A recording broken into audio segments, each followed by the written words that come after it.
Jesus, we worship you.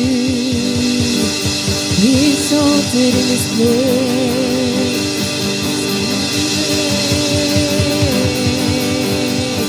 We glorify your name. Hallelujah.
Hosanna in the highest. Hosanna in the highest. Hosanna in the highest.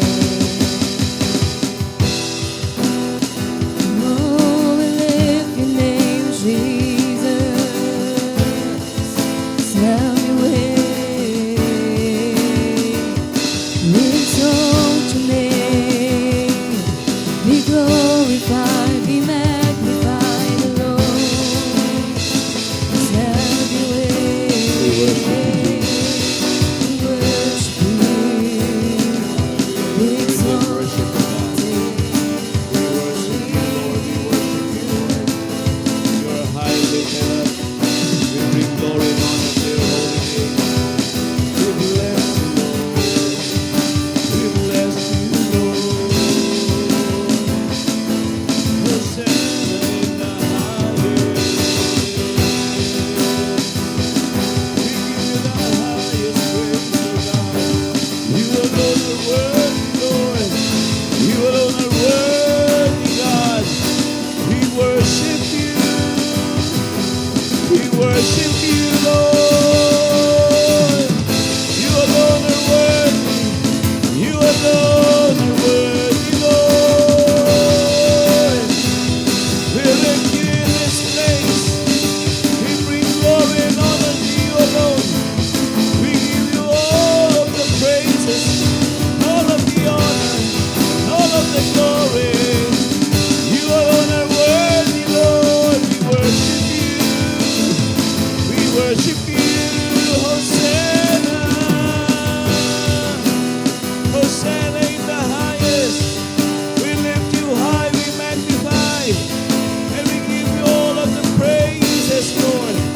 You alone are worthy, for you are great and greatly to be praised. Oh, we love to be in your presence.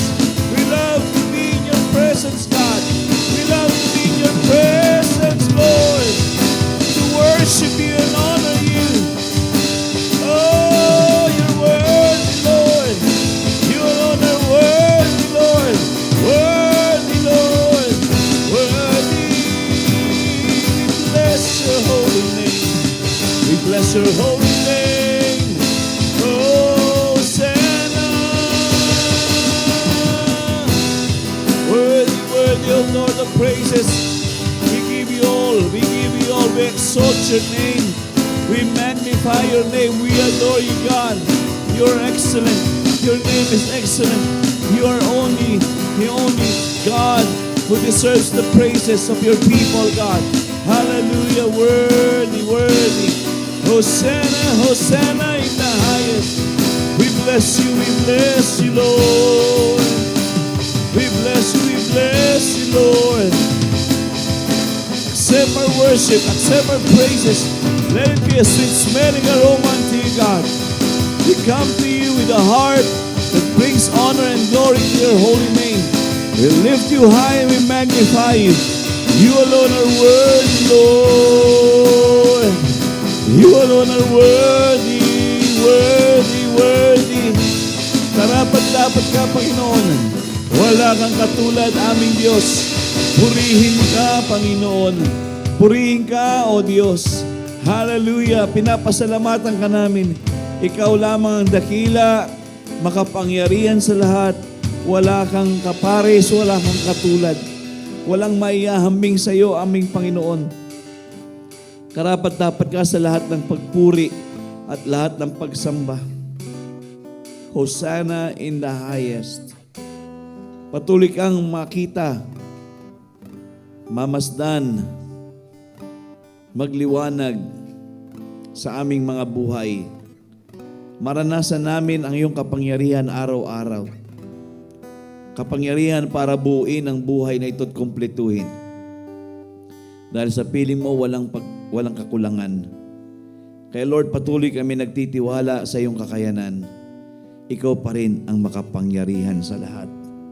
Sa gabing ito, Lord God, nais naming itanghal, itaas ka. Lord, karapat-dapat kang bigyan ng kataas-taasang pagpupuri at pagsamba, upang pagpalain din ang iyong pangalan, upang ikaw ay parangalan sa mga buhay po namin. Sa iglesyang ito na alam namin, kami po, Panginoon, ay tinalaga mo para maging pag-asa sa mundong aming ginagalawan. Sa lugar na ito na kung saan ang mga tao ay hindi pa nakakilala sa iyo, dalin mo po sila pabalik sa iyo sa pamamagitan ng mga buhay na binago mo sa lugar na ito. Lord, I pray, maging malakas ang pagkilos ng iyong banal na presensya, ang iyong banal na Espiritu sa aming kalagitnaan. Patuloy kaming magpasakop lamang sa iyo, Panginoon. Dahil alam namin wala kaming pagsisisihan dahil sa piling mo, tunay, Panginoon, ang buhay na ito'y panalo. Lord, malaya kang kumilos sa aming kalagitnaan sa gawain ito. O at magsasama-sama kami sa pananalangin, sa pag-aaral ng iyong mga salita. Aking dalangin, Panginoon, ang kaunawaan at ma-receive talaga namin yung iyong mensahe. Magkaroon kami ng malalim na kapahayagan at hindi namin tingnan ang buhay na ito na katulad pa ng dati. Ito'y binago. Ito'y maluwalhati sa piling mo. Panginoon, samahan mo kami. Kailangan ka namin sa aming kalagitnaan ng iyong presensya. Humipo ka po ng mga buhay. Magbago ka po ng mga sitwasyon ng aming mga buhay. Dahil wala namang mananatili basta nagtitiwala kami at nananampalataya sa iyo. Walang mahirap sa iyo, walang imposible sa iyo. Nandito kami, Panginoon, naglalagak ng aming mga sarili, ng aming mga pamilya, nagpapakumbaba at nais lang magpasakop sa iyong kalooban. Gawin mo, Panginoon, ang iyong gusto. Mangyari ang iyong kalooban. At makita namin ang iyong kaharian sa mundong ito na aming ginagalawan. Salamat, Panginoon, sa gabing ito. Ipaparating mo, Panginoon, ang kasiguruhan ng mga kasagutan sa mga panalangin. At siyempre, kapanatagan sa aming mga puso sa gitna, Panginoon, ng maraming mga bagay na gumugulo sa aming mga puso at isipan. Ang mga katawan po namin ay magla-line up according to your word. Ang aming buhay ay magla-line up according to your word. As your will is, so it will be upon each and every one of us. Tonight, have your way, Lord. Malaya kang kumilos. Banal na Espiritu, just take over this service. It's all about you. It's all about your glory. It's all about you, God. In our midst, Jesus will be lifted high and will be exalted. Abba, Father, you are glorified. Holy Spirit, you will be praised and honored as well. Thank you, Lord God, for supernatural things that will be displayed in this place and in the lives of people who will be joining us tonight. Thank you, God, we are receiving your miracles right now and you're touching people right now. In the name of Jesus. And I believe, Lord God, you are setting people free from what is binding them or imprisoning them. In Jesus' name, you are setting people free because your anointing breaks yoke of bondages. Marami pong salamat, Panginoon, sa oras na ito. Thank you so much for the manifested power of yours in the life of each and every one of us as we gather in this place. To you we give glory and honor. To you we give all the praises and worship. This we pray in Jesus' name. Amen and amen. Amen. Hallelujah. Good evening po. Well, bago tayo magsiupo, magkamayan muna po tayo. Thank you, Lord.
gabi.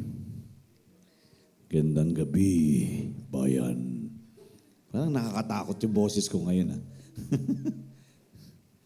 Baba mo nga. Parang ano eh.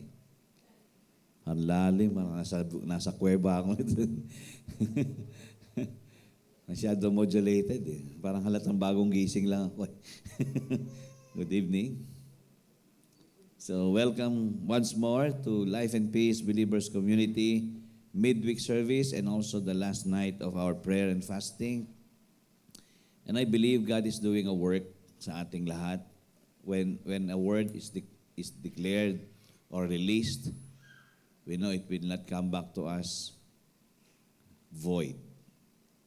Lalo na kapag ang nirelease natin ay yung mismong word ni God. Yung declaration natin ay yung mismong word ni God. Kanina meron akong dinedicate na business. Sabi niyang ganun, alam niyo, Pastor, kaya kayo ang inimbita ko kasi swerte kayo eh.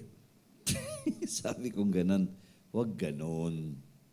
Sabi ko, ang pagbe-bless na isang negosyo, hindi po dahil sa nag-bless yan, kundi dahil sa sinusundan nyo kung ano yung naitanim na salita ng Panginoon at naideklara na salita ng Panginoon.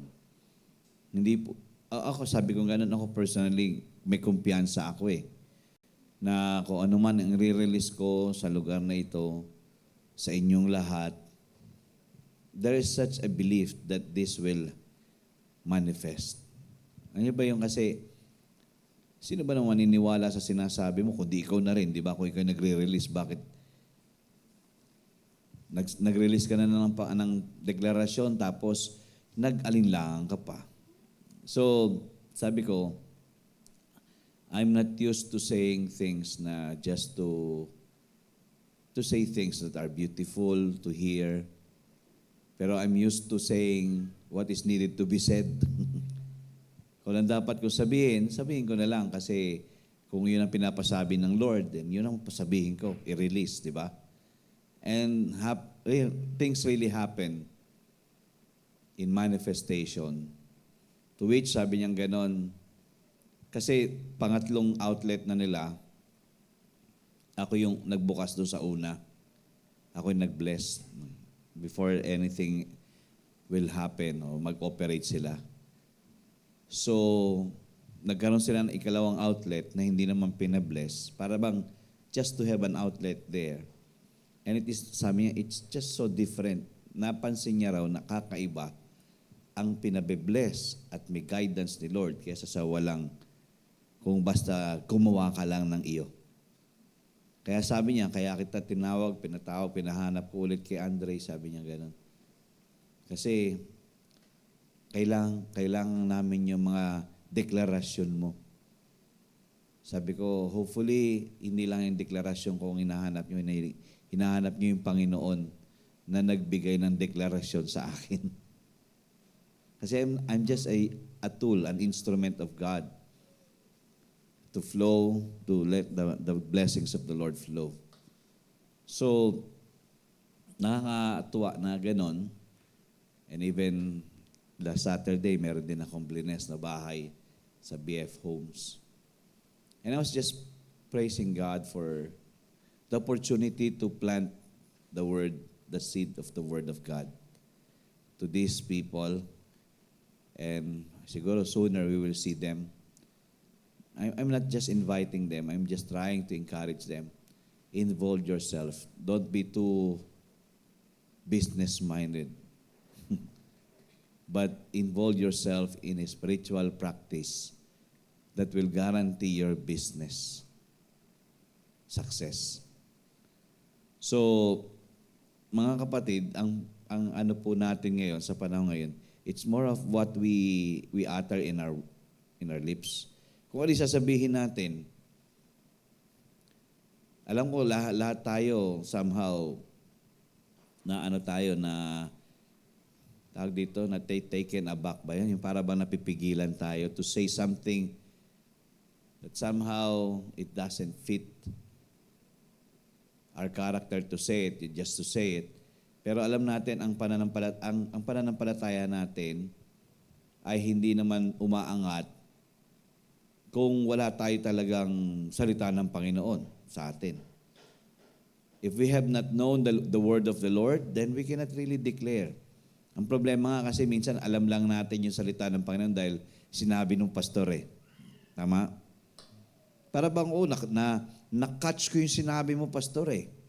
Pero how deep have we catched really the word itself that it has become so personal and it has become alive in you. Kaya iba pa rin yung nagdi-devotion ka eh. Nayayakap mo yung mga katotohanan ng salita ng Panginoon. Ibig sabihin, mismong si Lord nagsasalita sa iyo. At yung sinasabi niya sa iyo, hindi madaling kalimutan. Ang daling matandaan kasi nasabi ito ni Lord eh. So when time comes that we are being tested or being in the troublesome time, nagla-rise up ito mga written words niya, nagiging rema words eh. Yung logos, nagiging rema. Ibig sabihin, yung salita, nagiging sinalita. Nakakuha niyo po ba yun? Yung salita, naging sinalita. Ibig sabihin, ikaw mismo, napakinggan mo from your ear, spiritual ear, this is what the Lord is saying to me personally. So, ang buhay po natin ngayon ay dapat talaga hindi tayo parang hindi natin alam kung lulubog ba tayo or mananatili tayo sa ibabaw. Dapat alam natin nasa ibabaw tayo palagi. At kung malapit na lumubog, di balik tayo doon sa kung ano sinabi ng Panginoon sa atin. So, with that, as ourselves are established, then if we see ourselves established, we can help people to be established as well. Tama? Kasi kung hindi tayo matatag, paano tayo maging katatagan sa ibang tao? Kaya madalang ang naliligtas kasi lahat yata ng mananampalataya nakaasa lang sa preaching ng pastor. Kaya sa simbahan, ini-implement ang daily devotion para somehow hindi maging question mark kung ano sinasabi ng Panginoon kasi ikaw mismo tinuturuan niya through His Holy Spirit eh. But if we wanted to really figure it out, then the mind cannot comprehend what the Word is telling us. Hindi talaga natin may figure out yan. Kumbaga, let the Spirit speak. Let the Holy Spirit help us to understand the Word of God. You don't have to spend a lot of time studying. You just spend time in the Spirit of the Lord, asking Him to make the Word understandable in you. Alam ang struggle na maraming mananampalataya, yung salita ng Diyos, tinatry na, tawag dito, yung hinihimay-himay mo nga. Hindi naman masama maghimay. Pero yung sa paghihimay mo, self-himay lang, hindi spirit-himay. Yun ang problema. Pag spirit-himay, maganda ang dating ng salita ng Panginoon. It is just so comforting and so establishing yung foundation mo. Alam mo, nagiging mas matatag. But, when self-himay, ibig sabihin, ikaw lang naghihimay, ikaw lang yung nagpipira-piraso niyan, wala ding kumbaga yung kaalaman mo, hanggang doon lang, mababaw lang. Walang deeper meaning. So, again, mainam po na kumbaga yung ating mga sarili ay ibabad natin sa Espiritu ng Panginoon. Dito naman sa simbahan, we allow the Spirit of the Lord to freely move in us. We always ask the Spirit, help us. Help us to be knowledgeable in the truth of the Word of Jesus. So that hindi ako maliligaw kahit na ang demonyo, hindi ako pwedeng malansi. Alam mo yun na may deception pero hindi ka na nadideceive. And at the same time, you become somebody's light. Those who are, they have darkness or dark sides or darkness in them, then when you come in their lives, you turn on that light, and that light becomes somehow, alam niyo ba yung, di ba kapag nagkakaroon ka ng idea, yung umiilaw, that a snap of a finger, oo nga, oo nga, parang hindi naman mahirap isipin, bakit kaya nahihirapan tayo? It is because we are just trying to figure it out on our own. And by the Spirit of the Lord, it is always having its light. The brightness of the power of God to transform us into His will nangyayari. Kaya nga, maganda po itong series po natin na Principles of God's Kingdom. But, I think dun sa binabasa kong libro, to which hinihimay ko rin talaga ito, habang binabasa ko, a lot of those things are not really understandable kasi English eh. Habang binabasa ko, sabi ko, parang hindi ko mag-gets ito lahat. Pero sa totoo lang, I make it a point, God, by the Holy Spirit, let it minister unto me as it will minister to the church, so that all of us together will understand really your principle as part of your kingdom.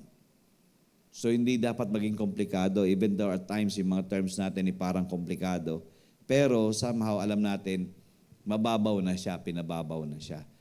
Kaya hindi naman tayo pahirapan ni Lord na unawain yung gusto niya sa atin eh.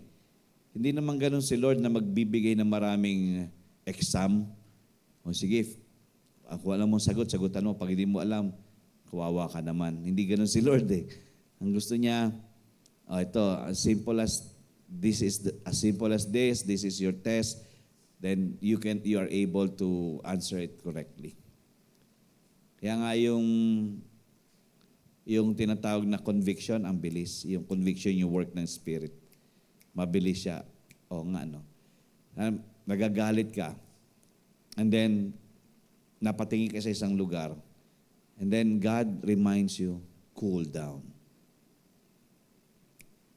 Alam niyo, God can do a lot of yung maneuvering sa mga sitwasyon natin.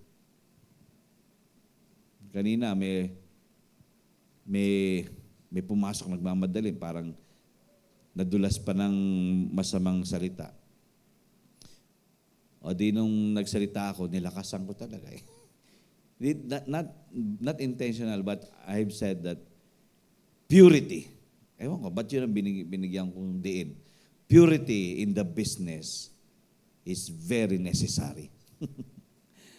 So somehow, nabasag ang demonyo. Yung trip ng demonyo nabasag. Ganun naman tayo eh, basagin natin yung trip ng demonyo. Hindi tayo binabasag ng demonyo. Amen? Malaking problema po talaga pag tayo yung inatake ng demonyo tapos yung atake niya, wala tayong nagagawa. Kasi nga yung pananampalataya hindi na-develop. So, again, church, mainam po na kayo mismo, tayo mismo, personally, we know our God. And wherever we go, we can say, I am confident enough with my God. Secure ako kay Lord. Secure na secure ako. And every time there is a situation in me, there is a word in me. Every time I face challenges, there is always a God who will take the necessary solution to overcome this challenge in my life. So, the hard things becomes easy. Because, yun naman ang sabi niya eh, Matthew 11:28, di ba? Come unto me, all you who labor and are heavy laden. Nahihirapan na ba kayo? Ba't di kayo lumapit sa akin? And I will give you rest. Ibig sabihin, yung rest na yun, sabi ko, you rest from fighting, I'll be the one kasi that will be fighting for you eh. Diba? Sabi nga nun, take my yoke upon you and learn of me. Bitin nyo yung pamatok ko. Matuto kayo sa akin. Yung pamatok ko, hindi naman sabi, my yoke is easy and my burden is light. Hindi kayo pahirapan ito. Bakit yung pinahirapan ng buhay nyo? Hindi ko kayo pinahirapan, binibigyan ko kayo ng kapahingaan. Ito yung ino-offer ko sa inyo. So, ganun yung yung senaryo sa kaharian ng Panginoon eh. Ikaw at ako, gusto niyang relax, hindi 10. Tinanggalan natin yung mga S, ha? Relax at 10. Kasi madalas tayo nararatel, everything that we do para bang always a big deal. In God, He's supposed to be the one that is a big deal to us. Yung relationship natin sa Kanya. Well, yung midweek services natin ay napakalaga. I think there are still two more series na natitira dito. 2 na lang. So, matatapos na. Tonight will be series number 30. So, there are still two more. But, again, we don't stop there. There's another series that will come up, and the series will be still for us to know the kingdom principles, the kingdom management, or the kingdom, what we call, the kingdom operation. And even tonight, actually, this is a foretaste. Kumbaga, ito po yung intro ng kung ano ang operation ng bawat isa sa mundong ito, sa mga talagang tinawag na mga mananampalataya. So hindi lang tayo basta Kristiyano, tayo po yung mga disipulo at citizen, mamamayan ng kalangitan.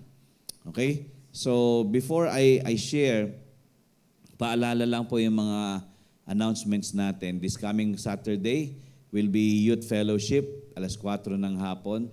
At sa 2015, ganon, may Youth Fellowship. So, paalalahanan po natin yung mga kabataan po natin. At kung kayo nasa live stream, please invite your young people to be a part of our Youth Fellowship. Bring them here and let them enjoy one another. Okay? So, Sabado po yan, 4:00 ng hapon. And then, May 18, next Saturday, will be the Kingdom Builders and the Young Adults Joint Fellowship. So, 4:00 ng hapon din po yan. So we are inviting really everybody to be a part of our Kingdom Builders. Mainam po na magkakaisa tayo na alam ko hindi naman kailangan ng Diyos ng katulong, pero ibig sabihin tayo po ay dapat involved sa Kanya. No, tayo ang tutulungan niya para umangat tayo, para magampanan natin yung purpose natin, layunin. Okay, so May 18, Kingdom Builders and Young Adults Fellowship. At sa May 25th din ay yung ating Men's Fellowship, umaga, breakfast fellowship po yan. At yung paalala po natin para sa ating Summer Saya, we are accepting payments. So I think by next week we will go back to the place and finalize everything. As of now, nasa 84 ang ating registrants. Ano na? 7 ng bata. So, bali 77 lang siya. 84 plus 7. So, 91. Tama? O, siyam na lang, 100 na. Tatakbo na ang ano. Tatakbo na ang bus. Ay, hindi counted ang bata doon sa... Okay. So, 84 lang talaga. Okay, so 84, 16 pa rin ang kulang. Kasi yung mga bata yata, mga walang bayad yun eh. And doon sa 84, meron pa mga nag-aalinlangan. Hindi pa naboborn again hanggang ngayon. So, at ewan ko, sabi ko, kahit na siguro next, kumbaga 1 taon natin announce to, kung ayaw naman talaga sumama, hindi natin pwede pilitin. Pero ako, I'm thinking na we will be opening up, as a church, we'll be opening up the opportunity to join. When the final, yung mga final days na before the, prior sa ating Summer Saya. June 15 and 16 po yung ating Summer Saya. And we have already planned the program. And I hope makuha natin talaga yung sa gabi, si Sir Manny, si Brother Manny, yung may-ari ng Joshua Smith. you will be amazed of his testimony. And I really wanted to get Ruther Orquia, si Ruther TV, kung alam niyo si Ruther TV, na kaso parang medyo busy siya the whole month of June eh. So next ano na lang, kapag nakalibre siya, dito na lang natin siya dadalhin sa church. So, meron kayong makikitang resemblance sa kanya pagpunta kayo dito. Pagpunta siya dito. Well, we are in constant communication through messenger. So, mga taong ito na nagsusupply spiritually. And even sa Binyan Pastors Movement, may mga pastors tayo na, well, parang ibang BPM, more on talagang, dinala yata ako ng Panginoon doon to really be a minister as well eh. Parang dalawa na simbahan ko ngayon. So, praise the Lord for the, ano tawag dito? Promotion ba to? Okay, so, i-ano po natin yung ating summer saya. Let us just continuously invite, encourage people. If they have not yet registered, encourage po natin sila. Kung nagdadalawang isip, sabihin nyo, tanggalin nyo na po yung alanganin nila. Okay? So, kayo po na nandiyan dyan sa live stream, nakikiusap ako sa inyo, no? Nandiyan dyan kayo sa mga bahay nyo, bitbitin nyo yung mga pamilya ninyo. Yung 2.5, hindi problema sa Diyos yun. Kayo lang na problema doon.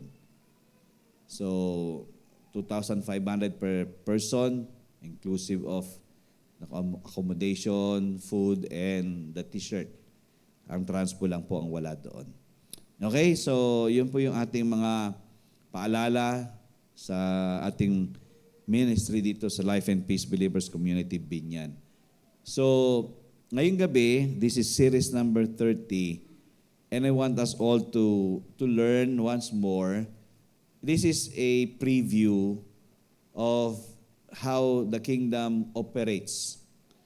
Kasi we have known the culture itself, what are the things that we need to do, pero ibabalikan din naman natin yung mga yon for a review. But I want us all to get the main operation of the kingdom. Okay? So, kingdom principles, series number 30, the kingdom concept of giving to the king. Okay? Yung pagbibigay sa hari. So, dito maraming nagkakaroon ng misconception because when the topic is being preached or being shared, dito namumuo yung somehow negative thinking ng marami.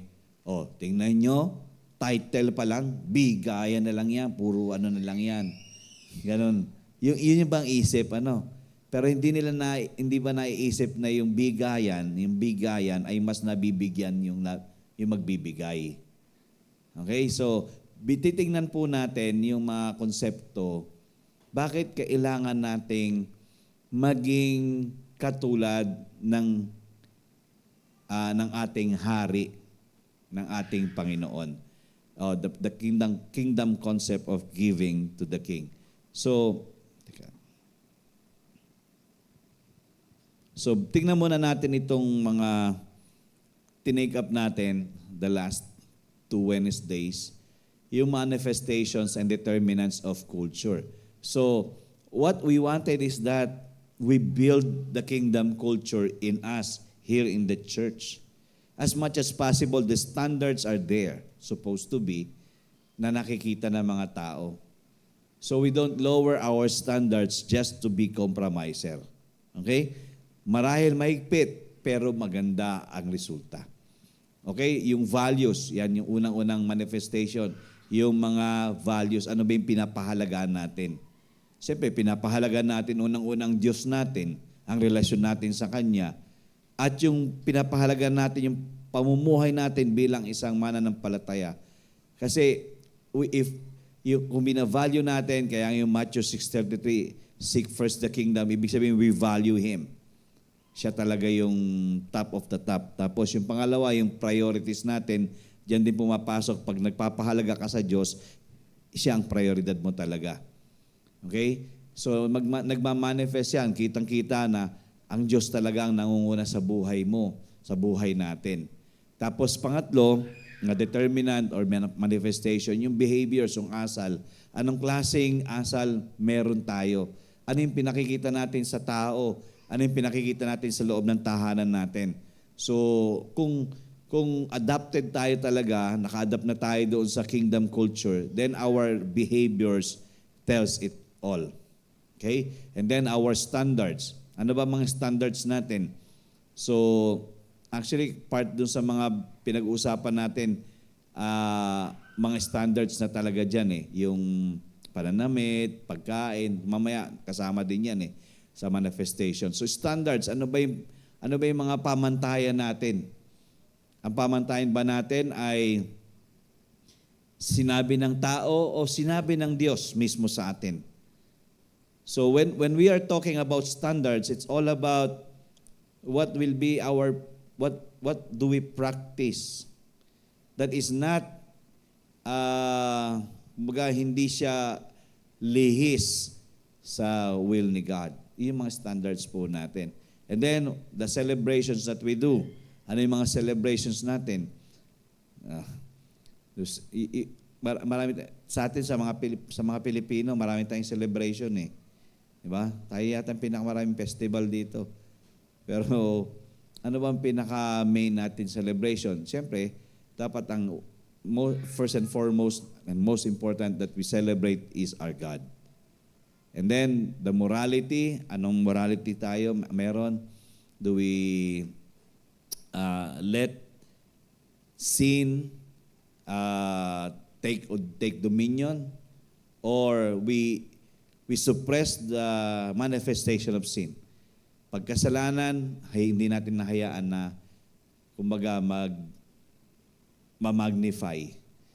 And somehow, sa mga pastors, merong ganyan pa rin, yung mga usapang madumi. Pero alam mo, ang morality is that, don't talk that way. Stop it. Alala ko tuloy si Ola. Yung isang tiyuhin niya, yung tito niya, ang tawag ay stop it. Bakit ba tinawag na stop it yun, ma? Dahil binubuli niya. Kaya, stop it. Ang di natawag sa pangalan eh. Ang tawag sa kanya, stop it eh. So, yun ang tawag sa kanya. Sino to? Stop it. So, morality. Ano bang moralidad meron tayo? Ano yung stand natin? Ito ba'y malinis? Ito ba'y saliwa? Ito ba'y layo sa kalooban ng Panginoon? Relationships. Ano yung pakikipag-relasyon natin? Are we a compromiser? Or are we the one that is influencing? Kasi pwedeng sa relationship, kung tayo part ng kingdom, dapat mas angat ang karakter mo kaysa sa iba. Hindi ikaw na-impluensyahan, ikaw ang nang-i-impluensya. Okay? So minsan kasi, meron tinatawag na majority wins eh, no? Kung marami sila, sumama ka na lang. Pero you know that in you, you are a majority itself because the Father, the Son, and the Holy Spirit is in you. So why compromise? So ano ba yung pakikipagrelasyon natin? And then number 8, yung ethics. Yung ano ba yung mga ethics natin? Ganun din yung the do's and the don'ts. Pag ethics, ibig sabihin, we don't have tawag dito, wala tayong intention to bypass other people. Kasi ethics is more of respect eh. Respect kung ano yung law ni God at respect kung ano yung law ng ibang tao. Respect lang because we cannot win people if we are always trying to come against. So ethics. And then, yung social norms natin, ano ba yung normal sa mga ginagawa natin. Yung pananamit natin, ngayon kasi pananamit, sabi nila, okay naman ngayon tag-init na naka-spaghetti tsaka naka-mini-minis. O naka-crop top ba yon? Ang problema kasi naka-crop top pero ang daming stretch marks. Sabi ko, lakas lang na talaga ng loob eh. Again, sinabi yan sa Bible, di ba, na when you wear something, it must be decent. No? That doesn't actually create or somebody na ma-push natin into sin. So dress well. Yan po isa sa mga manifestations ng culture natin. Tapos panglabing-isa, pagkain. Ano ba yung kinakain natin? Tayo, sino ba kumakain ng dinuguan dito? Kumakain kayong dinuguan? Okay kayo? Di ka kumakain? Bakit jabog? Ayaw mo lang. Hindi mo pa sinusubukan. Sa Kanin Club, merong crispy dinuguan doon. Actually, dito sa Priscilla, sa may Ciudad Grande, meron dyan. Ako nga pala, parang naglalaway ako. So, ano ang kinakain natin? Are we offended when somebody eats? Again, ethics din yun eh. Papasok yung ethics when somebody is not eating that food and you're eating in front of them, yung food na yan na ayaw nila, then it is what we call you are not respecting them. Ethics is not there. So, food is a manifestation of a culture, kingdom culture. Then permits, ano ba yung mga pinipermit natin? Ano ba yung binibigyan natin ng permiso sa buhay natin? Inaalaw ba natin yung masama, mag-overtake, mag-dominion sa atin? Or we just allow the good and the presence of God to take over our lives? Number 13, acceptance. Ano yung mga tinatanggap natin? Accepted ba ang mga gantong gender? At accepted sila in a manner na mahal sila ng Panginoon, but we don't accept what they do that will ruin our belief. I'm just so honest with you, may kapatid akong ganito. But every time I call him. Not I call her. Okay? So, acceptance. And then, number 14, rejections. Ano yung mga inaayawan natin? It is also a manifestation. And number 15, yung mga distinctions. Ano ba yung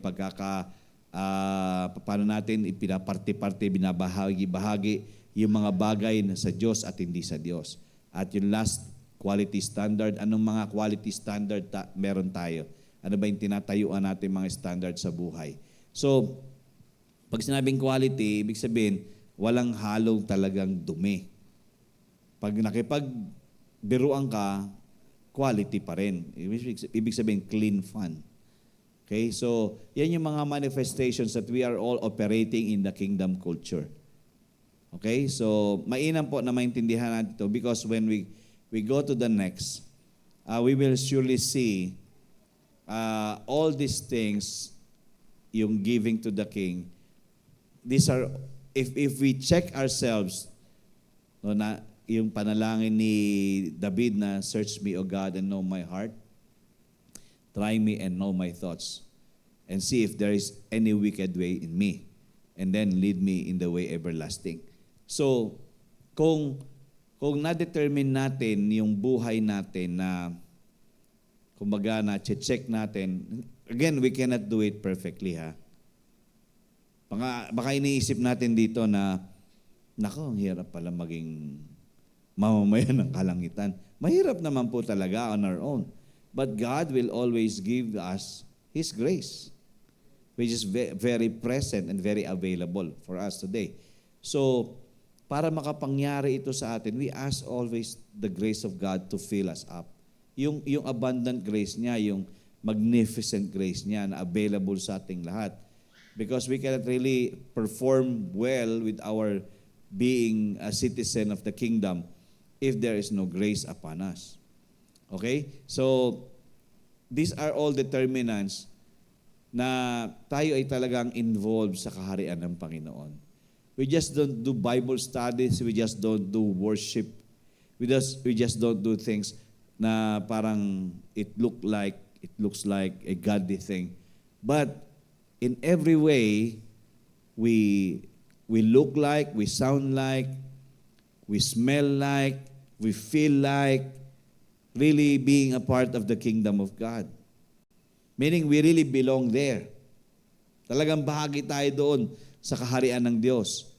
Okay? So, isa sa mga distinct qualities ng isang kabahagi sa kaharian ng Panginoon ay itong pag-aaralan natin ngayong gabi. Okay? So, sabi nga sa Exodus 25 verse 2, sabi nga, speak to the children of Israel, and we are the spiritual Israel, that they bring me an offering. This is a requirement from God that we bring Him an offering. From everyone who gives it willingly with his heart, you shall take my offering. The more you give it, the more you will receive more. Okay, when you give your offering, the more you will receive a lot from Him. Another verse, Psalms 96:8. Sabi nga nun, give to the Lord the glory due His name. Bring an offering and come into His courts. So dito sa prinsipyo yung pag-uusapan natin ngayong gabi, the concept of giving to the King. It's very important that we are so sold out sa ating mga puso. I will always give to my God. Because He is always giving to me. And when I give my offering to the Lord, when I give my life to the Lord, I'm not losing it, but I'm gaining more in my life. Okay, so, sabi nga the Bible, dapat maintindihan natin, the Bible is about a king. We have a king, a kingdom, and his kids. Tayo po yung mga bata niya. Tayo yung mga bataan niya. Okay? So 1 John 4:17, sabi nga, love has been perfected among us in this, that we may have boldness in the day of judgment, because as He is, so are we in this world. Bakit ko kinuha ang mga talatang ito? Since we have a king, and we are supposed to be part of the kingdom citizen, then we have received the love that comes from Him, that is being perfected in us, so that when the time comes, we face the Lord, ang makikita niya, as He is, so are we. The reflection of His image become alive in us, in our daily life. And what I'm talking about is all about the life of giving. Siguro iisip nyo, parang nakakaumay ito, puro giving na lang. Linggo-linggo may giving. Tapos, pagdating ng Miyerkules, may giving pa rin. Pero sa totoo lang, hindi po sayang kasi ang buhay na hindi pinagdadamot.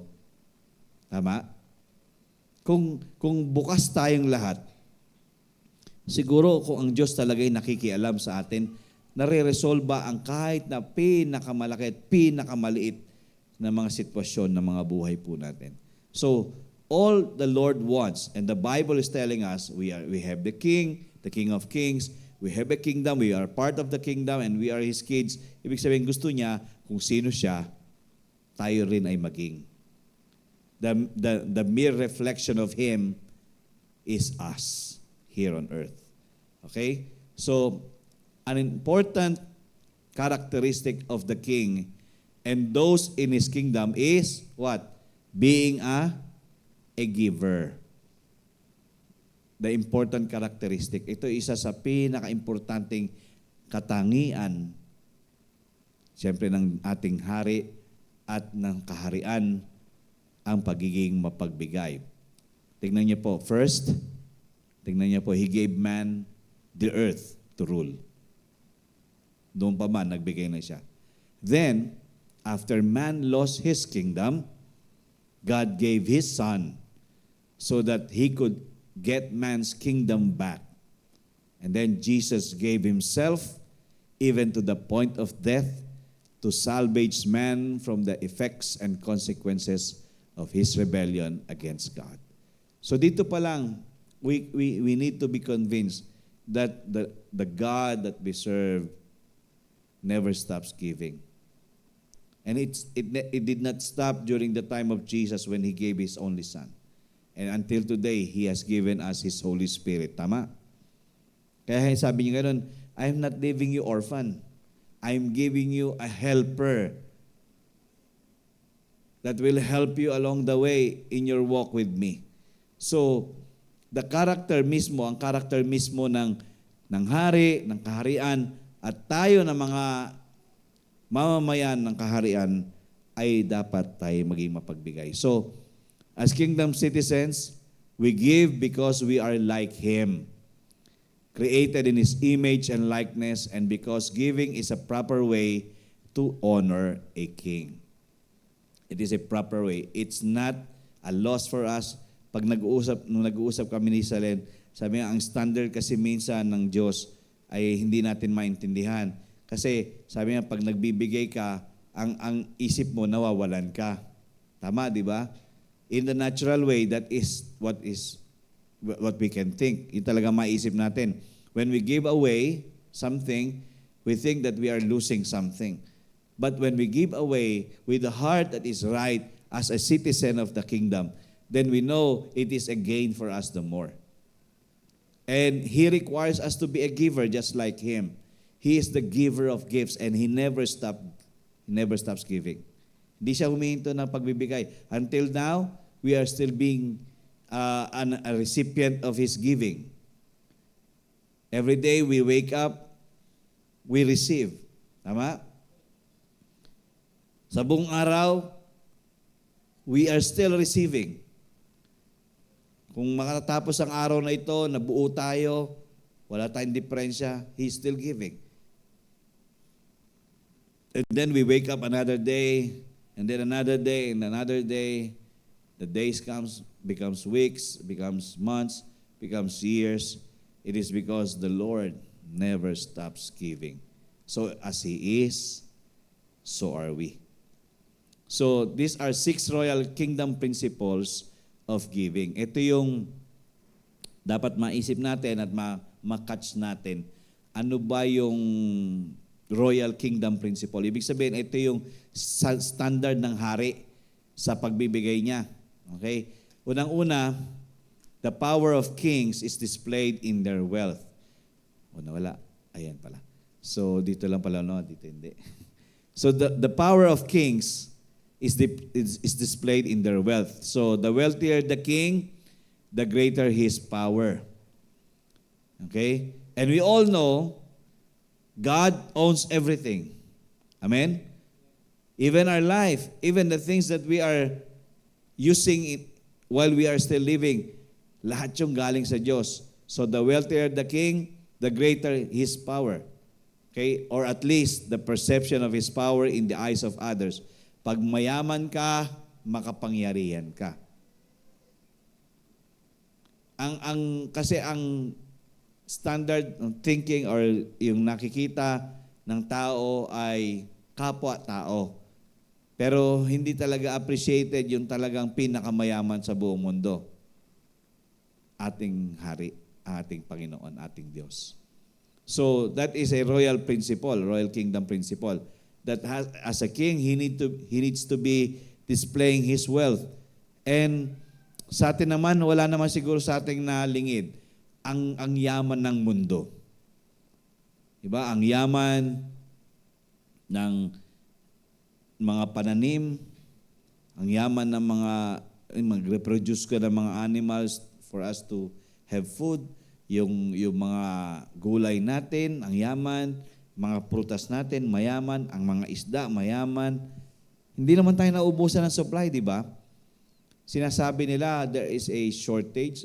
Actually, wala pang nangyaring sa history ngayon na talagang totally a famine. Yung taggutom. Nangyayari, tagtuyot. Pero kahit sa gitna ng tagtuyot, bakit naman ang Saudi, puro tuyot, pero ang yaman sa supply?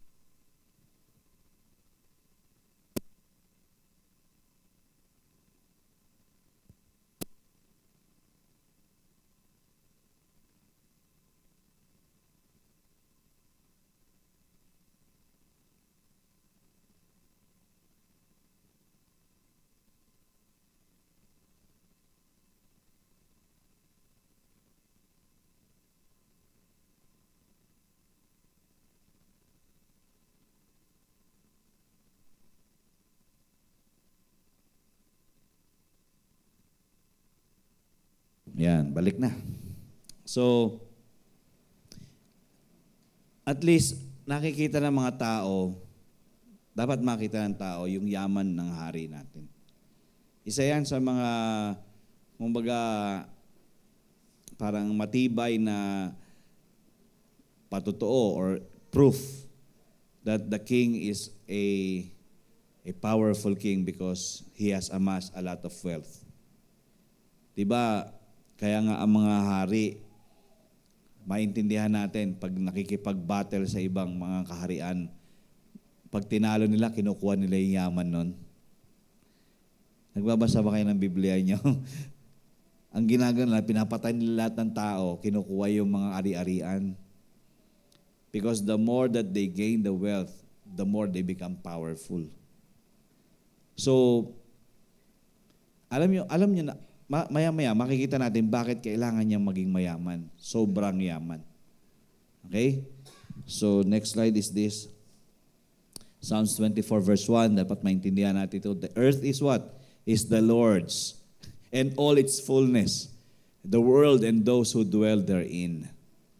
Okay, Psalms 50 verse 10, for every beast of the forest is mine, and the cattle on 1,000 hills. So, ibig sabihin, He owns everything. He is just so rich. He is just so wealthy. Our King is very, very prosperous King.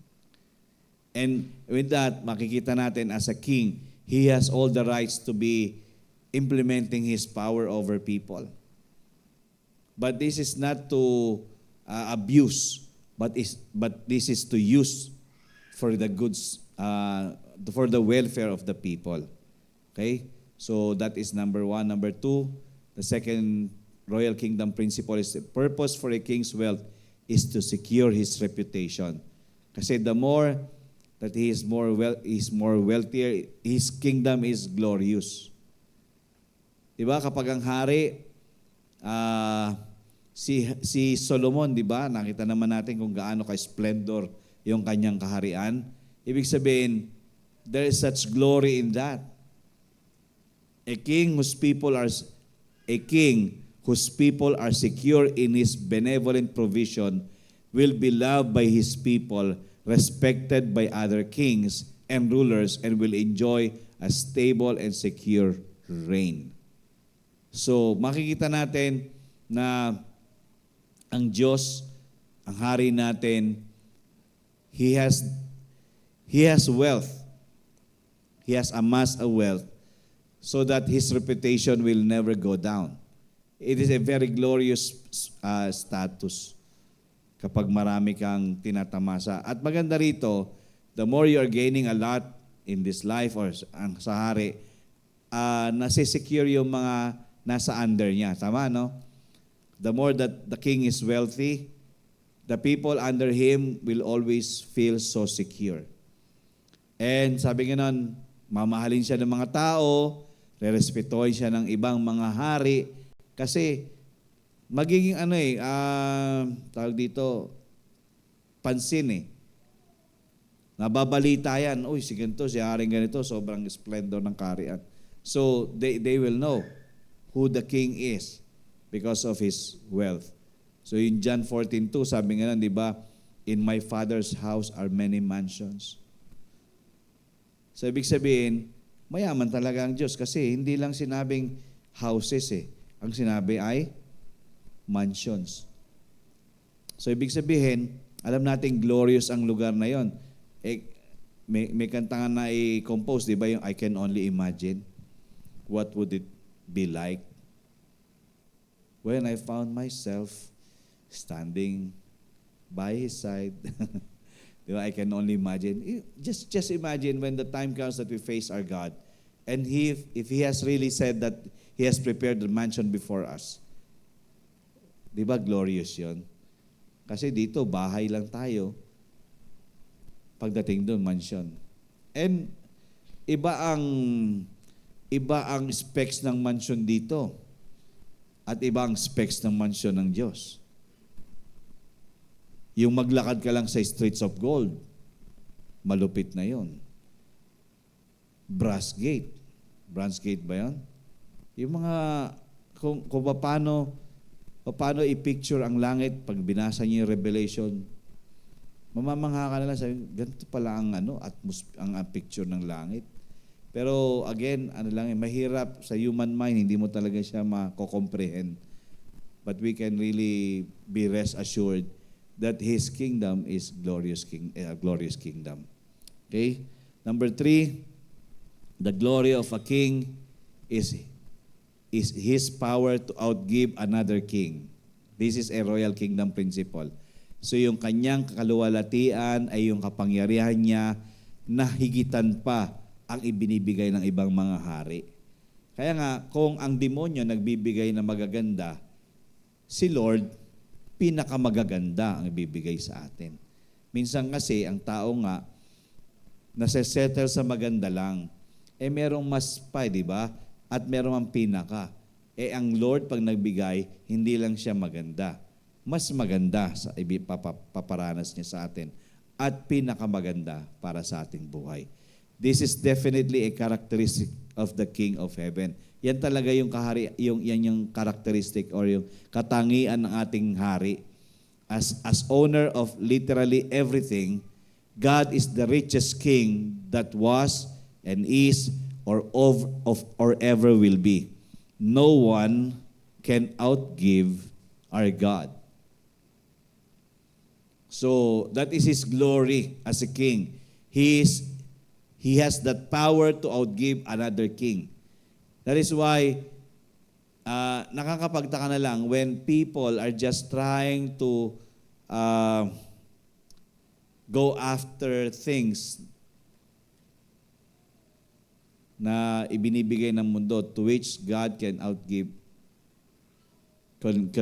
Actually, higitan pa yung greater than this world can give. So there is such a call for a deeper relationship. Are you looking at the physical wealth or the temporary wealth that you can enjoy, or the everlasting wealth that you can really enjoy after as well? So that is the glory of a king, yung kapangyarihan niya to outgive.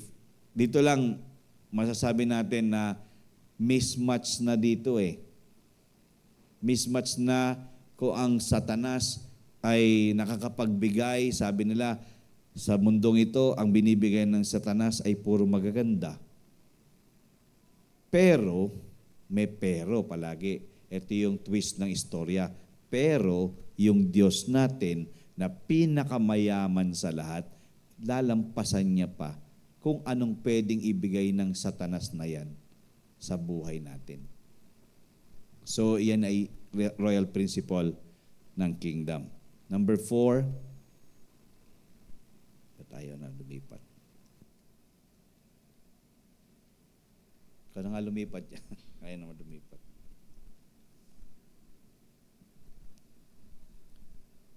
Number 4. Yan. So, giving places a demand on the king's wealth. So, this is royal principle number 4.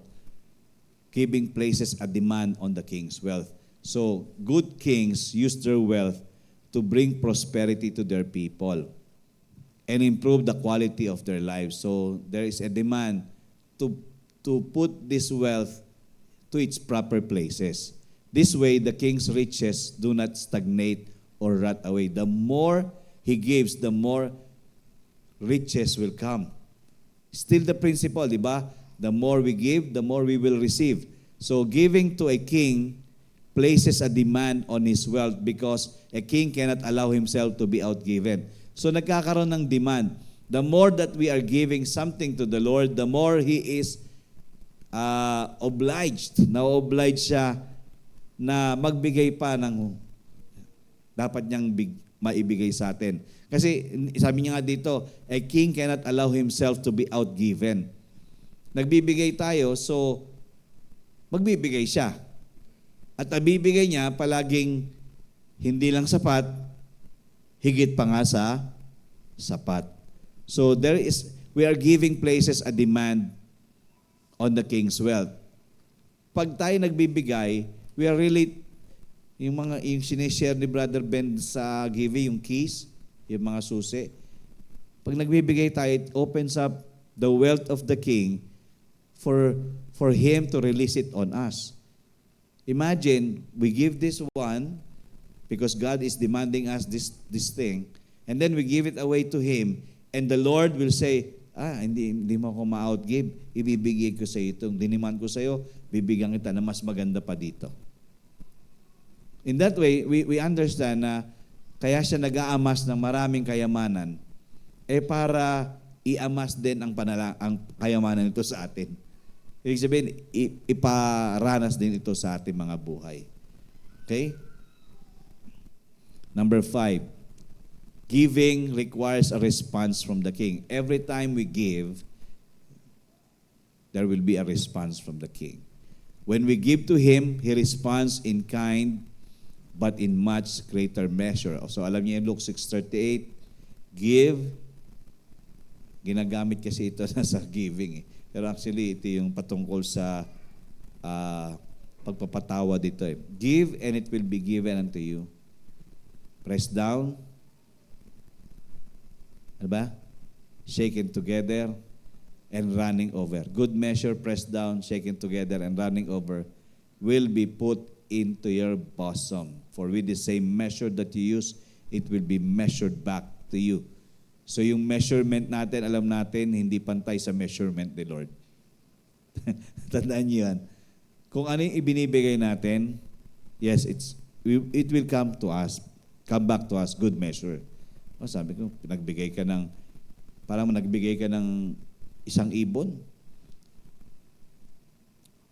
Pumalit 3 ibon. O di ba? Good measure yun. Yun yung pantayan.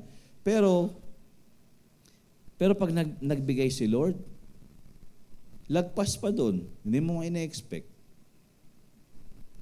So, kaya nga yung giving, yun talaga ang prinsipyo ng Panginoon sa kaharian niya. We don't stop giving as He is not stop giving.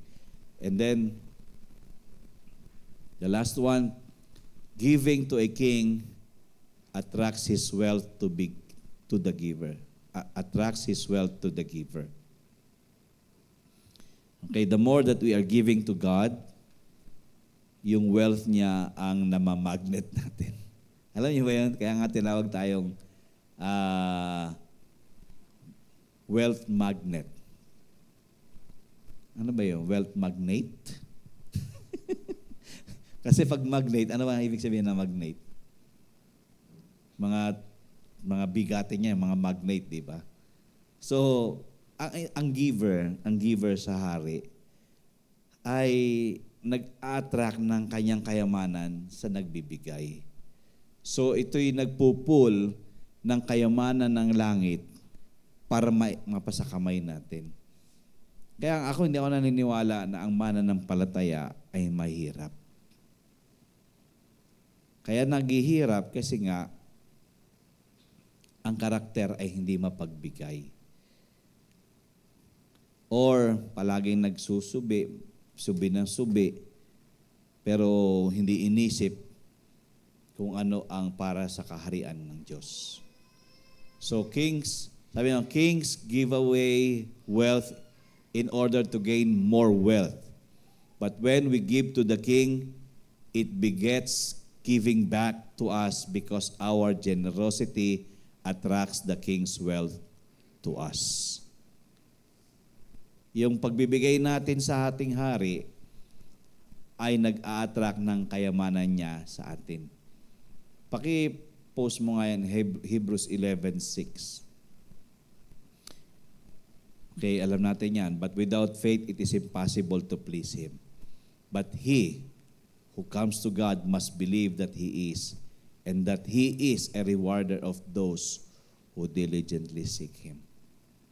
And all the Lord wants is that we will be rewarded daily. Kaya totoo yung panalangin na, yung model prayer, yung panalangin na bakit sinabi ng Panginoon, give us this day our daily bread. Because when we really learn to give to the Lord first, then our daily bread is settled. We have to believe that the Lord, He desires a character of a giver because he too is a giver. So dapat hindi tayo maging stranger dito. Naalala ko tuloy si Ate Odette nung nagkikwentuhan kami. Sabi niya, pag ang tao na-offend sa pagbibigay, hindi sanay sa Diyos yan. Si Lord gusto lahat ibibigay mo sa Kanya kasi lahat naman ibibigay niya din sa iyo. Para bang nasa-reciprocate ba yun ang tawag?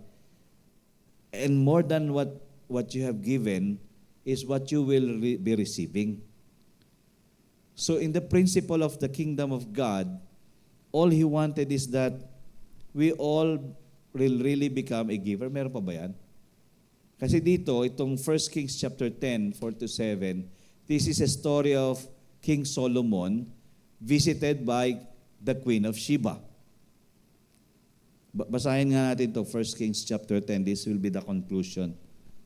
1 Kings 10, 4-7, verse 10 and verse 13a. Sabi nga dito,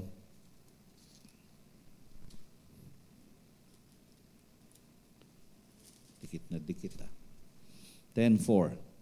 And when the Queen of Sheba had seen all the wisdom of Solomon, the house that he had built, the food on his table, the seating of his servants, the service of his waiters, and their apparel, his cupbearers, and his entryway by which he went up to the house of the Lord, there was no more spirit in her.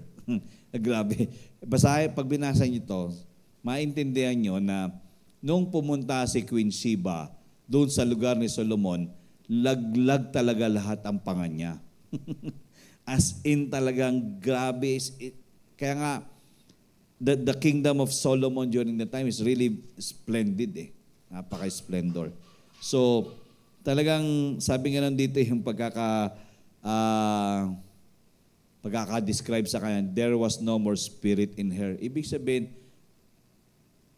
kumbaga sa mga taga-Laguna, walang Diyo kayaman! Walang Diyo! Di ba? Grabe, walang Diyo. Walang Diyo, walang Diyo. Puro walang Diyo na talaga. Yung talagang laglag pa nga ka, ganito yung naging expression ni Queen Sheba. Walang Diyo, kakayaman. Ganon. So, ganon yung nangyari sa kanya. Tapos pagdating sa verse 6, then she said to the king, ito na sabi niya kay Solomon, it was a true report.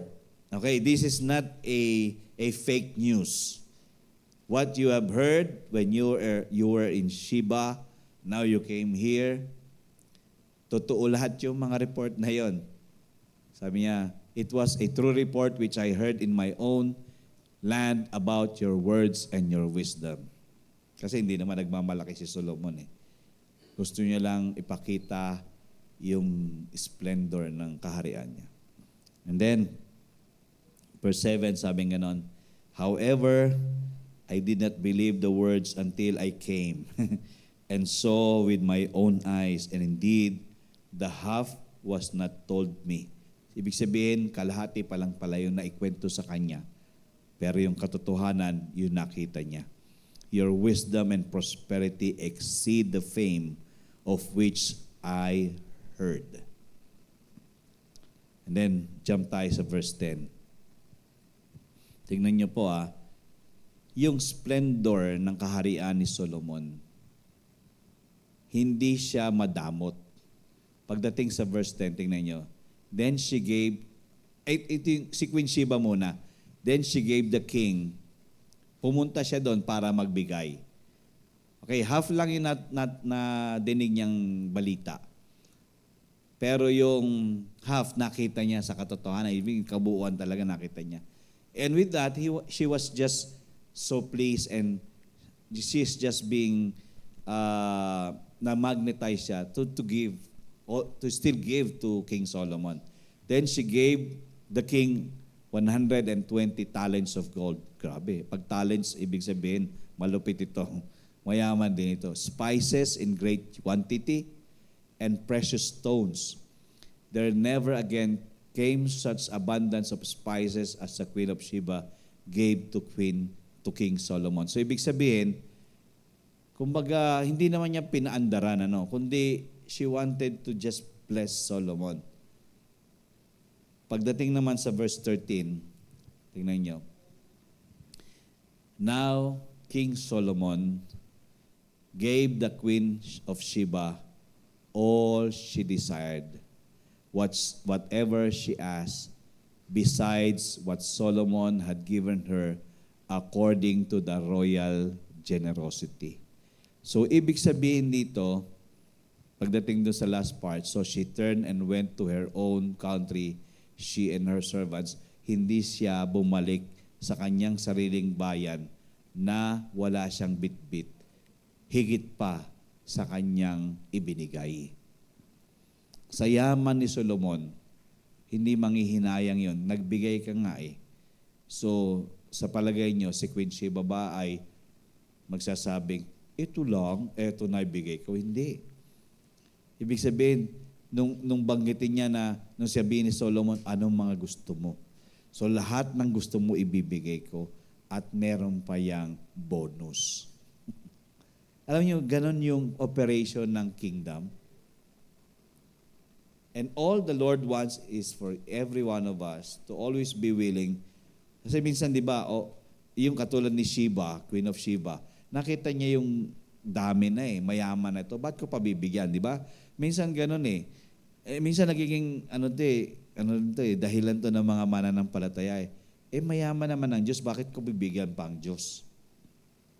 Hindi natin alam na ang pagbibigay natin sa Panginoon will mean a wealth also to us to enjoy while here on earth.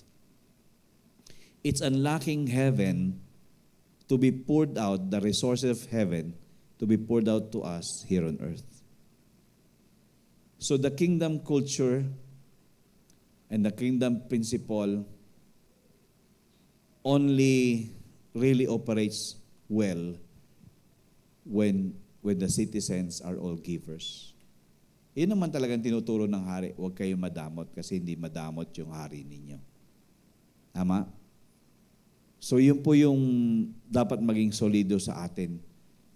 Na ako, actually, while preparing this message, sabi ko, Lord, my desire is that I will always be the first to give. Wherever I go, whomever I see or know or meet, I will always be the one that will trigger to give.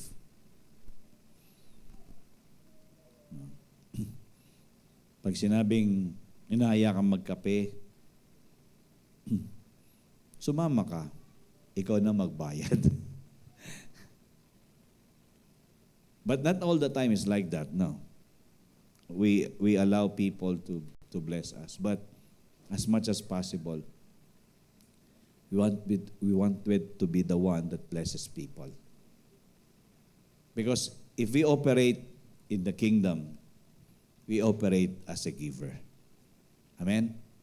We operate as a giver. So we don't hesitate, we don't have a double mind if we really are part of the citizens or being a part of the citizen of heaven. Then we are all supposed to be known as giver. Sa subdivision natin, kilala ba tayo mapagbigay? Pag may kumatok sa atin, ang mahirap sa amin, binabalik-balikan kami. Pero tumatanggi din naman kami. Hindi naman lahat, may nagtinda ng peanut butter, may iba yung tao na naman nagtinda ng peanut butter. Pag nakita niyo yung ref namin, puro peanut butter. Sa simbahan lang dito, dami nagtitindang peanut butter. Sa Binyan Pastors Movement, may nagtitindang peanut butter.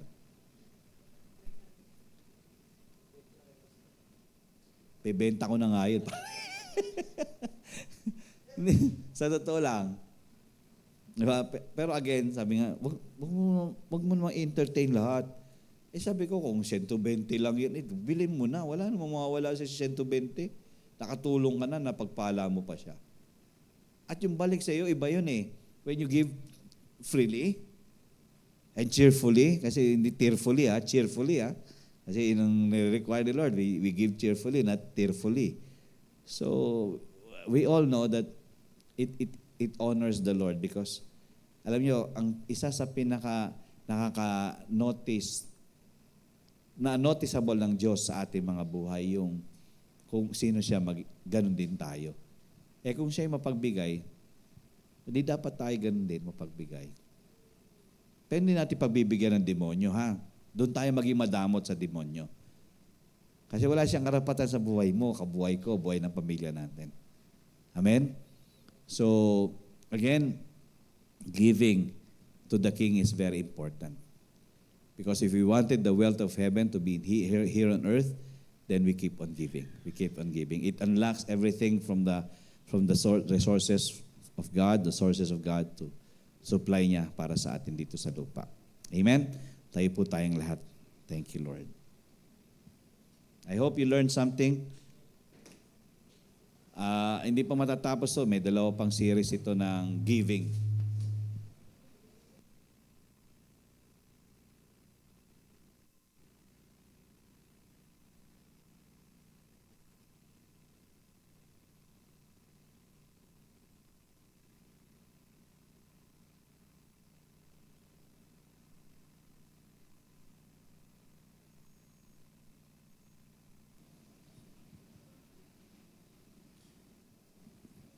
Well, people who needs our prayers, our intercession, we need to give it to them as well. Kasi isa sa mga giving din natin, yung pananalangin natin sa mga kapwa natin mananampalataya. And we all have to agree. I think nag-message si Morris, yung kanyang anak si TJ, may high-grade fever daw. Nasa Kabuyaw yata sila.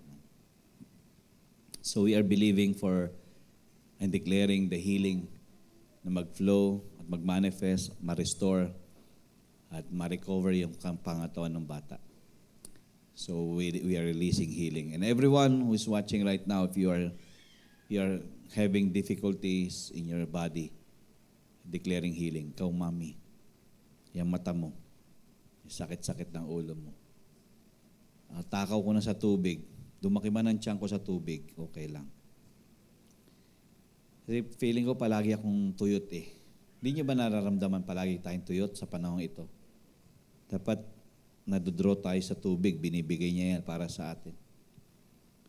So again, church, we will still know a lot of things about giving. Next 2 Wednesdays, there are still things that we need to... Bakit nagde-dwell tayo dito? Sa giving. Because this is all that He is. Because in the beginning, He gives. He gives the light. He gives the moon and the stars, the sea, the oceans, the plants, the animals, the fishes.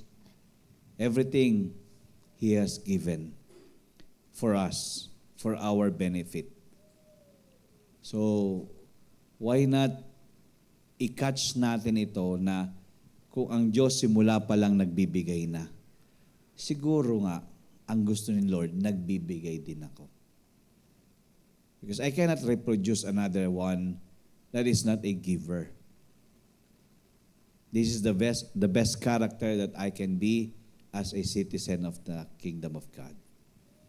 So yun po yung in-encourage sa ating lahat. And I'm praying like that na, Lord, let this church be a really giving church. No, we don't withdraw when it is time to give. Kasi merong yung look away ministry, yung kapag may bigayan, kayo na lang. At marami ako nakikita ng ganyan simbahan. Mga kasama rin sa ministeryo. Na kapag may contribution na,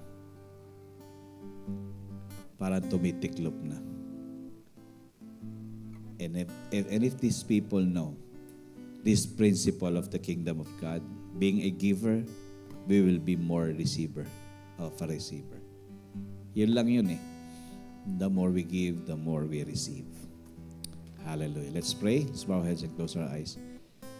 Ama, maraming salamat ulit sa iyo sa mayamang kapahayagan mo ng iyong mga salita sa iyong mga anak na bahagi ng iyong kaharian. Ngayong gabi, Panginoon, patuloy mo kaming dinodro, nilalapit sa katangian na mayroon ka, na gusto mong mayroon kami. At talagang nagmamanifest, hindi lang siya occasional or seasonal. But if we have a God who is all the way a giver, a generous giver, I pray that even us will be a generous giver as well. Because as you are, so are we. Spirit of the living God, let it be so alive in us. Lahat po ng mga kapahayagang ng salita mong ito. Alam naman namin, hindi po nalilimit lang sa pera ang pagbibigay. Pwedeng oras, pwedeng talento, pwedeng lakas, pwedeng yung talino. Yung kabuuan ng aming pagkatao, hindi dapat namin ito pinagdadamot sa iyo.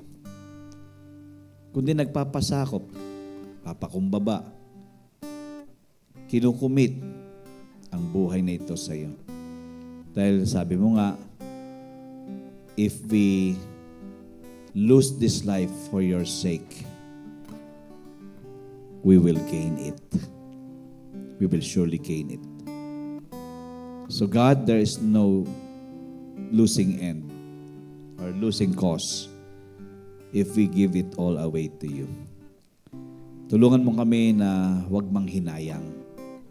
Kasi alam namin, ito yung gustong maging attitude ng demonyo sa amin. Nanghihinayang kasi masasayang. Pero hindi naman. We know that the Spirit is just telling us all the time, you just lay it all unto the Lord. And everything will be well.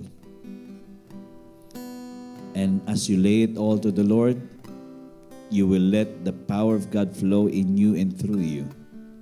And people will know that your King is alive in you. So Lord, take over this life. That there may be no more reservations for you. I pray that the totality of us is totally for you. It's all about you, God. It's all about you. And thank you for the principles that we are learning. And I pray that we are just learning these things, but we will be living these things for your honor and for your glory. And thank you so much, Lord God. Alam ko, biniyayaan mo na po kaming lahat. Kaya alam namin, kahit na anong hirap, makakaya kasi nandiyan ka. Hindi kami nagre-rely, nagde-depend sa sarili naming kakayanan at lakas, sa sariling talino, kundi nagde-depende kami sa banal mong Espiritu na magdadala sa amin sa mga katotohanan ito para mangyari. Araw-araw ay talagang ma-expect namin na ang mga buhay namin ay nagbibigay kaluguran sa iyo. Tulungan mo kami, Panginoon, puspusin mo kami ng iyong banal na Espiritu. At hayaan mo ang mga salita mo ay talagang maging buhay sa aming mga buhay. Maraming salamat po. Marami pa kaming dapat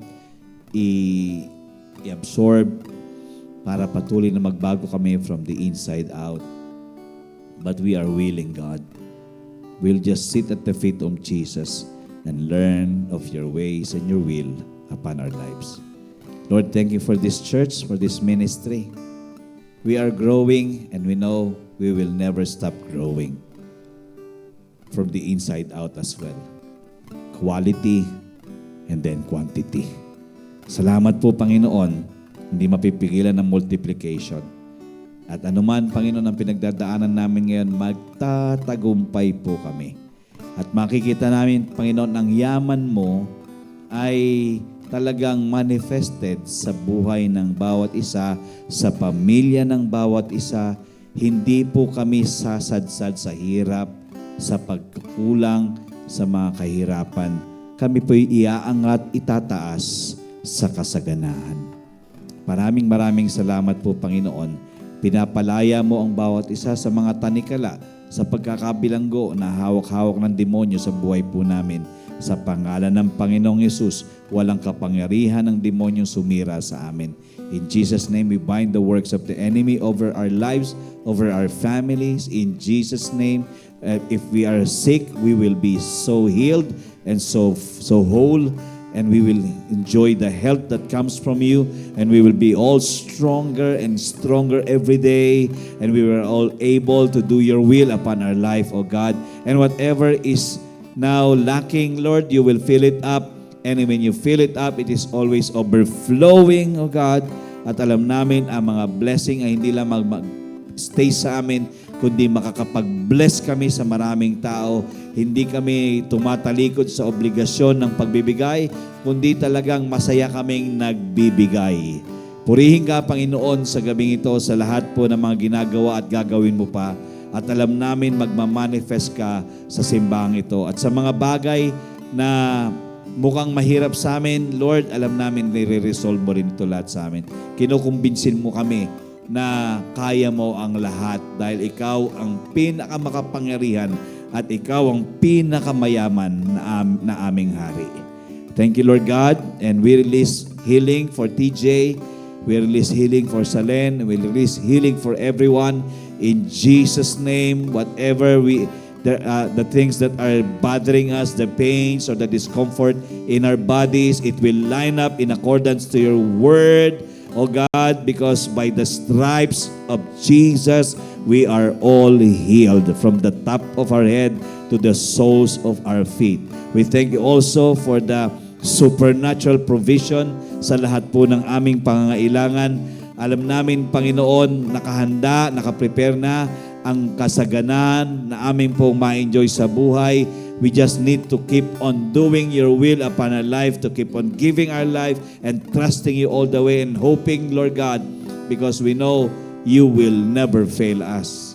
Thank you so much for the victory, for the relationships that will be restored. Lord, unity in the family, it will be done in Jesus' name. And in this ministry, you are glorified and everyone is growing in their spirituality and you are lifted high and exalted and magnified. Maraming salamat po. You will keep us safe when we part our ways. Thank you, God, for the blood of Jesus that covers us and the holy angels that is guarding us and keeping us safe. Thank you. We bless you. We honor you. We will have a wonderful time of resting tonight and seeing the day ahead blessed and multiplied by you. We bless you, we honor you, glorify and honor you, God. Salamat sa iyo sa lahat. Sa pangalan ng Panginoong Yesus. Amen at amen. Hallelujah. Thank you, Lord. Thank you so much, LPBC. Salamat po sa mga sumubaybay. You are the blessed of the Lord. You are a great blessing and your life will be a great blessing to many lives in Jesus' name. Bye-bye and have a wonderful night. See you Sunday.